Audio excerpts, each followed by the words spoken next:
எல்லாருக்கும் வணக்கம். நான் ஜோதிடர் பத்மா ரவிசங்கர். மே மாத ராசி பலனாக பார்க்கலாம். கன்னி ராசிக்கு மே மாத பலன். ட்ராவலிங் பண்ணக்கூடிய அமைப்பு இருக்கும் இந்த மாதம் உங்களுக்கு.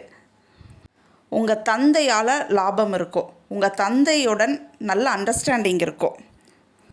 உங்கள் தந்தைக்கு தேவையான வசதிகள்லாம் செஞ்சு தருவீங்க. செல்வம் சேரக்கூடிய அமைப்பு இந்த மாதம் உங்களுக்கு நல்லா இருக்குது. லிக்விட் கேஷ் நல்லாயிருக்கு. பேங்க் பேலன்ஸ் வைப்பீங்க. இது ரெண்டுமே நல்லாயிருக்கு உங்களுக்கு. வேலை விஷயமாக ட்ராவலிங் கொடுக்கும் இந்த மாதம் உங்களுக்கு. கன்னிக்கு 7ல் செவ்வாய் சனியினுடைய சேர்க்கை. இந்த மாதம் 10ஆம் தேதி வரைக்கும் செவ்வாய் அங்கே தான் இருப்பார். அதுக்கப்புறம் தான் மேஷ ராசிக்கு கடந்து வருவார்.